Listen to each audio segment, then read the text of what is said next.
سلامونه نیک هیله احترامات هیله د ټول برک روغ او صحتمند وي. دوستانو په تېره ویډیو کې مې د سویس د تعلیمي سیستم په اړه باندې یو څه معلومات درکړي وو. نن راځو دوهمه برخه وایو. بیلډونګ سیستم ان دیر شوایز، تعلیمي سیستم په سویس کې. یو د مکتب دوره ده، بل د لیرې دوره ده او بل د پوهنتون دوره ده.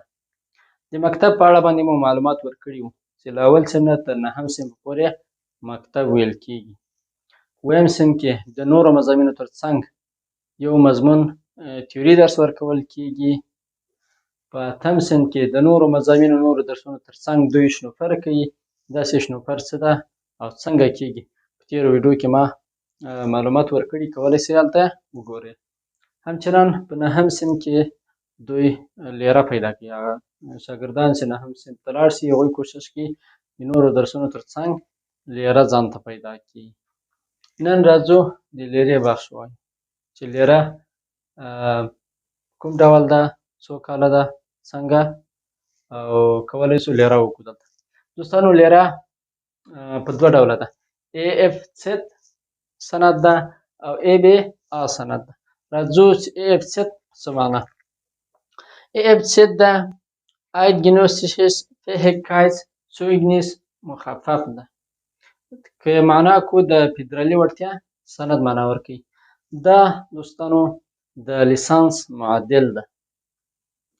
په دې برخه کې که څوک غواړي AFZ سند واخلي له 3 کالو نه تر 4 کالو پورې به دی زده کړې کوي. او دا یې B1 ژبې برخه کې حد اقل B1 او B2 ته ضرورت لري.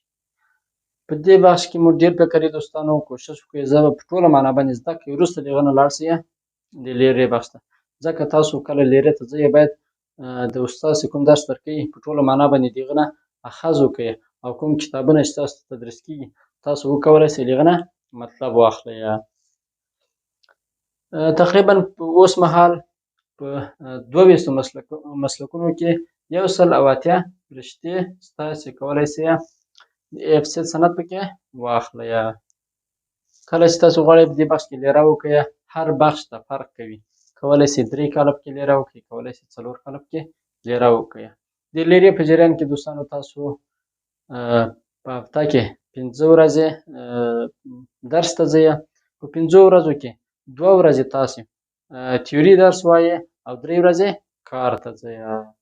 5 ورځې په هفته کې تاسو ځئ دې درسونو لپاره، خو 2 ورځې تیوري درس وایې او 3 ورځې عملي درس وایې. راځو د ABA برخه ته. ABA چې ده Eidgenössisches Berufsattest مخفف ده، چې په دې برخه کې هم 2 کاله درسونه ویل کېږي. څو کاله؟ 2 کاله. او دا هم حد اقل B1 ته ضرورت لري.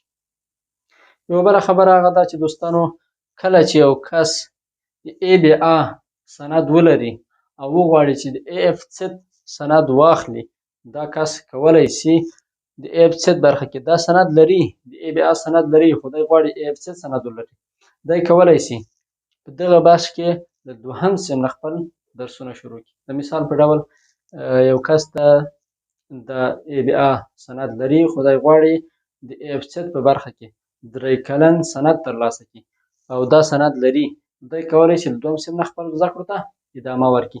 دا دوستانو معادل د افغانستان د 14 په شکل باندې ده. هغه کسان چې په افغانستان کې په انسټیټیوټ کې 12 کاله مکتب ویلی او 2 کاله نور په انسټیټیوټ کې درس ویلی، دی کولی شي چې کله دی وغواړي پوهنتون شروع کړي، دی کولی شي چې پوهنتون د 2م کال نه شروع کړي، اول کال درته معاف کېږي. همداسې دلته هم ده. ښه دوستانو اوس راځو چې په کوم بخش کې څنګه وکولی شو لیره پیدا کړو. مخکې له دې نه چې دې ته راسمه چې څنګه لیره پیدا کړو، دوستانو تاسو نه په خورا درنښت هیله کومه چې لطفا د بې ځایه مرتباد او زنده‌باد څخه تېر شئ، خپل کار، تعلیم، تحصیل او غریبي وکړئ. د شهیدانور خبره د غریب سړي زامنو، که چیرې موږ او تاسې فکر وکړو چې څومره ستونزو مشکلاتو باندې هر کس دې ځای ته رسېدلی اروپا ته، خو دلته چې کله راورسېږي بس په ټیک ټاک کې شپه ورځ د مرتباد او د زنده‌باد چغې وایو. بدبختانه ډېر بدبخته خلک یو. دلته ډېره ښه د تعلیم، د تحصیل او د غریبي زمینه مساعده ده. خو موږ او تاسې څه کوو؟ موږ او تاسې شپه ورځ د مردباد او زنده‌باد چغې وهو، خپل وخت نه سمه استفاده نه کوو. هماغه ده. یوه خبره بله دوستانو، چې کله دلته په اروپا کې په لومړیو کلونو کې چې یو کس راسي، دا یې خپل ځان یو ځای ته ونه رسوي، وروسته بیا له ډېرو ستونزو او مشکلاتو سره مخ کېږي. نو کوښښ وکړئ خپل تعلیم او تحصیل وکړئ، خپله غریبي وکړئ، خپل وخت مه ضایع کوئ، ځکه همدا اوس ځوانان یې، همدا اوس مو وخت ده. چې کله دا یو څو کاله تېر سي، بیا وروسته هر څه درڅخه ویرانېږي، بیا نه سئ کولی خپل ځان وساتئ دلته اروپا کې. نور خو څه کوي؟ موږ او تاسو هر یو د اقتصادي مشکلاتو له وجې نه راغلي دلته. له زیاتو خبرو تېرېږم دوستانو، راځم درس ته. اوس دا وایو چې څنګه کولی شو لیره پیدا کړو. د لیرې د پیدا کولو لپاره کولی شئ له خپلو ملګرو دوستانو څخه پوښتنه وکړئ، او همدارنګه دغه سایټونه دي چې په دغو سایټونو کې په هر بخش کې په سلهاوو لیرې شته، په سلهاوو شرکتونه شته چې هغوی خپل لیرې اعلان کړي. څوک غواړي کولی شي دلته ورته ثبت نام وکړي. اول سایټ چې ده Berufsberatung ټکی CH Berufsberatung.ch دا یو سایټ ده چې کله دا سایټ تاسو انټرنیټ کې یا ګوګل کې سرچ کې تاسو کولی شئ دلته چې کله داخل شئ، دلته مختلفې لیرې تاسو ته مخې ته راځي. هر بخش کې چې غواړئ تاسو لیره وکړئ، تاسو به هماغه بخش ورکړئ، بیا په هماغه بخش کې تاسو ته په لسهاوو لیرې راځي مخې ته. تاسو کولی شئ انتخاب یې کړئ، او کوم ځای چې تاسو ته نږدې، په کوم منطقه کې، په کوم ځای کې چې غواړئ همالته د لیرې درخواست وکړئ. بل سایټ ده دوستانو www.ust.ch دا بل سایټ ده www.ust.ch. په دې سایټ کې هم کولی شئ تاسو لیرې ولټوئ، پیدا یې کړئ او شرکت ته درخواست روان کړئ. ښه دوستانو، یوه بله خبره ډېره مهمه هغه ده چې کله تاسو غواړئ په یو بخش کې لیره وکړئ، ډېر مو فکر وي چې لومړی تاسو څه وکړئ؟ شنوفر وکړئ. داسې شنوفر چې ده په تېرو ویډیو کې مې په دې اړه باندې معلومات درکړي وو. اوس بیا یو ځل په لنډو کې وایم. شنوفر دوستانو د کار امتحاني دوره ده، د کار کتل دي. د مثال په ډول زه غواړم د نرسنګ په برخه کې زده کړې وکړم، خو زه نه پوهېږم چې نرسنګ څه شی ده، آیا کار یې سخت ده، اسانه ده، سټرس لري نه لري، څه رقم کار ده، په دې اړه باندې زه نه پوهېږم. زه کولی شم مختلفو شرکتونو ته د شنوفر درخواست ولېږم، او هلته له یوې ورځې نیولې تر هفتو پورې کولی شي یو کس شنوفر دوره وکړي. دا ډېره مهمه ده، ځکه تاسو ته هغه کار په صحیح معنا باندې معلومیږي چې دا کار کولی شم او که نه شم کولی. نو شنوفر برخې ته مو ډېره توجه ورکړئ. حتما دا بخش کې شنوفر وکړئ، چې کوم بخش کې غواړئ لیره وکړئ په هغه بخش کې شنوفر وکړئ.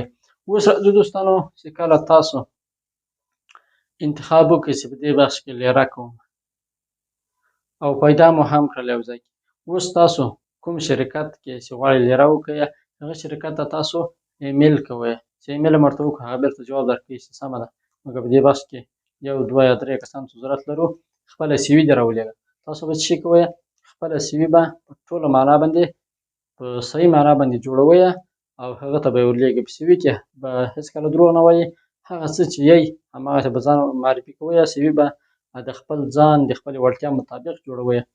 کوم اسناد او سندونه چې لرئ د درس او د تعلیم او د تحصیل هغه به ورته واضح کوئ او CV به ورته لیږئ. چې کله مو CV ورته ولېږله تاسو ته څه شی راځي؟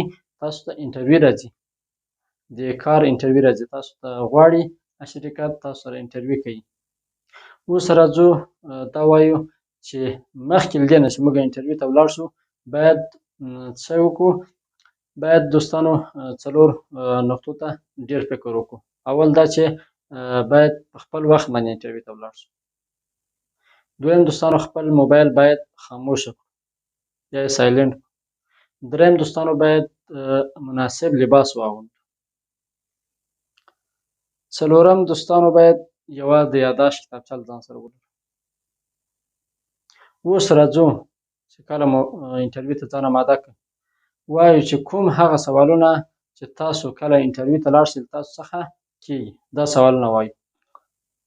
د شرکت له خوا نه سوالونه تاسو نه چې کله انټرویو ته ولاړ شئ او تاسو نه شرکت یو څه سوالونه کوي. اول سوال ولې مو دا کار انتخاب کړ؟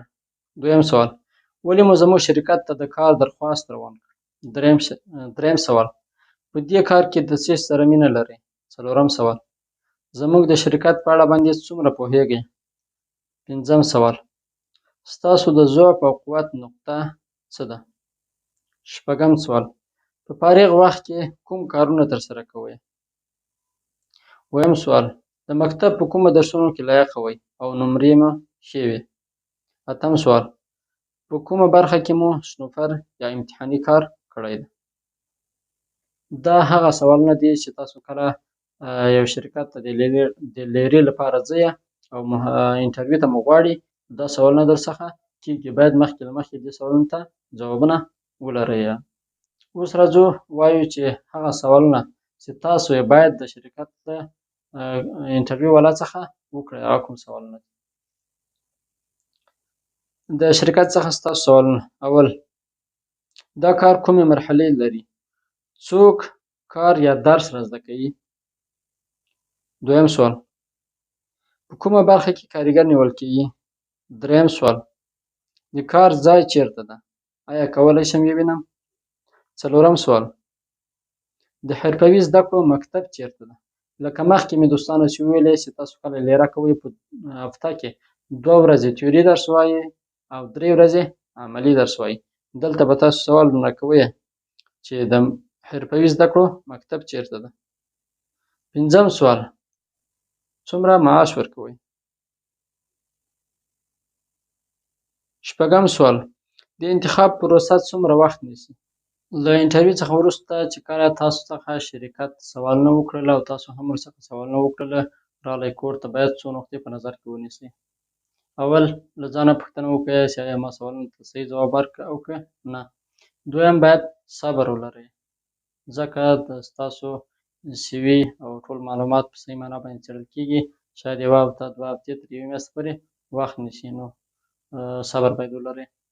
دریم دوستانو چې کله تاسو له انټرویو څخه فارغه شوئ یوه ورځ وروسته باید انټرویو اخیستونکي ته زنګ ووهئ او ورته ووایئ چې مننه له انټرویو څخه مو. دوستانو که چیرې خدای نخواسته تاسو ته منفي جواب راغی تاسو به څه کوئ؟ کله چې تاسو ته منفي جواب راغی هېڅکله به ناامیده کېږئ نه خپلې مبارزې ته به دوام ورکوئ او بار بار به کوشش کوئ چې مختلفو شرکتونو ته خپل درخواست ورکړئ بالاخره تاسو به حتما 100% کې کامیابېږئ امید به له لاسه نه ورکوئ. که چیرې تاسو ته په څو ځلې منفي جواب راغی تاسو به داسې کار کوئ چې هغه کس تاسو نه انټرویو اخیستی هغه سره رابطه ونیسئ او ورته ووایئ چې آیا کوم